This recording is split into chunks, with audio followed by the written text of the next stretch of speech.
Baik,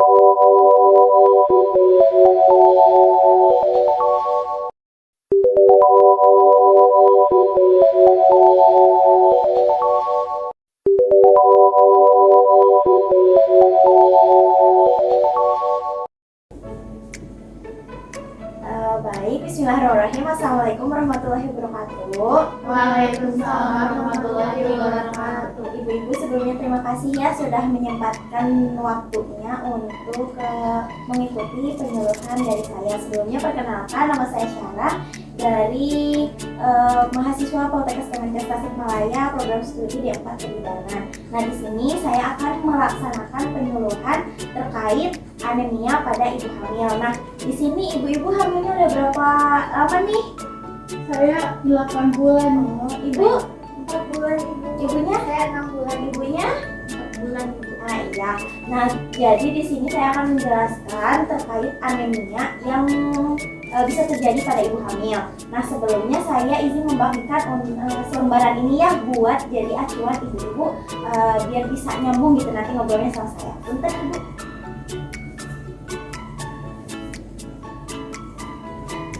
Nah, bisa dibuka ya di selembaran pertama. Itu di yang pertama itu ada anemia. Nah, anemia itu apa sih, Bu? Nah, anemia itu adalah kondisi di mana kekurangan sel darah merah sehat atau hemoglobin. Nah, yang cukup untuk mengangkut oksigen ke seluruh tubuh.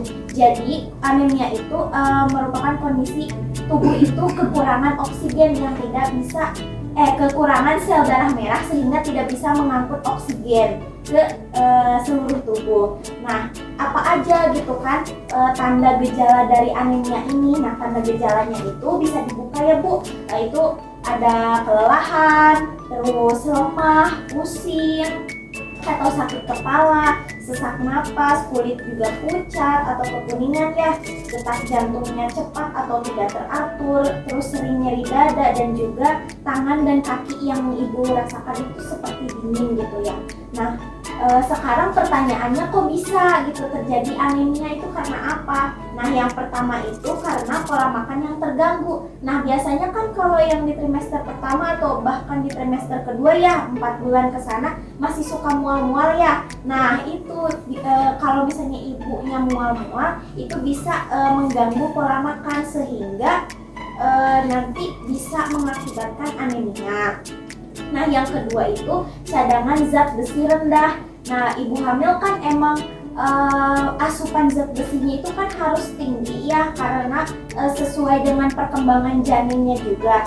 Nah, dikarenakan cadangan zat besinya ini rendah sehingga bisa menyebabkan adanya anemia atau bisa juga disebabkan oleh menstruasi atau proses kehamilan sebelumnya. Lalu yang selanjutnya itu ada kebutuhan zat besi yang meningkat. Tadi yang sudah saya sebutkan, dengan adanya pertumbuhan janin yang semakin lama semakin meningkat, jadi kebutuhan zat besinya meningkat. Sedangkan tadi pola makannya terganggu ya, jadi tidak ada asupan zat besi yang sesuai gitu dengan pertumbuhannya. Lalu yang terakhir itu ada asupan zat besinya yang kurang. Tadi yang ini masih sambung menyambung gitu ya. Alasan kenapa bisa terjadi anemia.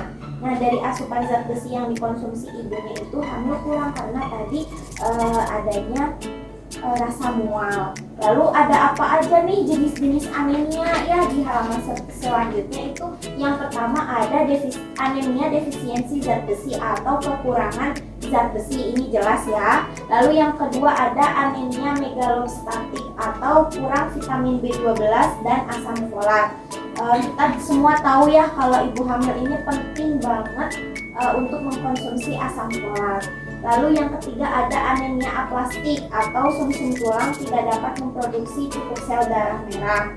Lalu ada anemia hemolitik atau sel darah merah dihancurkan lebih cepat daripada yang bisa diproduksi. Lalu ada anemia sel sabit, yaitu penyakit genetik yang menyebabkan sel darah merah berbentuk sabit dan mudah pecah.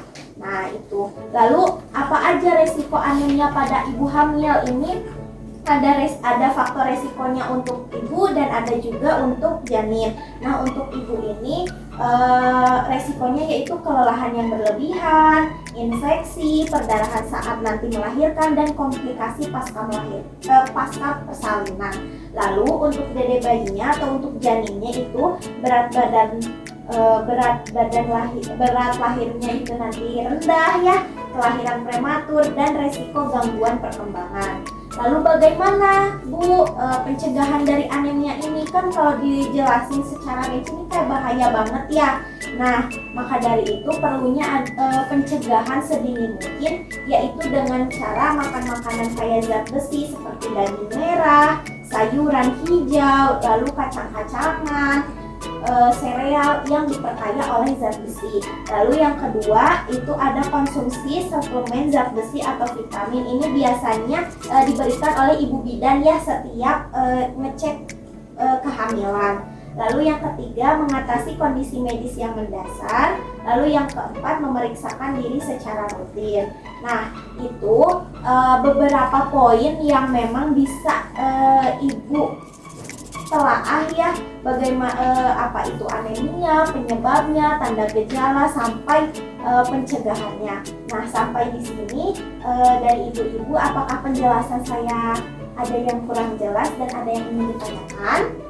Jelas. Alhamdulillah kalau jelas.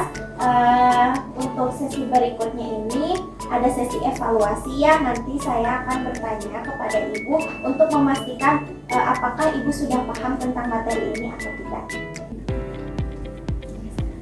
Baik ibu-ibu, untuk evaluasinya ya, tadi setelah dijelaskan saya mau bertanya, kalau misalnya tadi kan anemia ada faktor resikonya ya ibu ya. Di faktor resikonya itu ada beresiko dibagi dua, itu ada apa aja ya? Ada resiko buat ibunya sama ada buat anaknya. Nah, iya. Lalu buat yang resiko kepada ibunya itu apa ya? Ada yang bisa jawab? Ya, monggo Bu. Seperti kelelahan berlebihan, infeksi, perdarahan saat melahirkan, dan komplikasi pasca persalinan. Nah, iya bagus. Nah, untuk tadi kan faktor risikonya udah ada ya. Nah, kira-kira ada yang bisa menjawab nggak pencegahan dari anemia ini apa?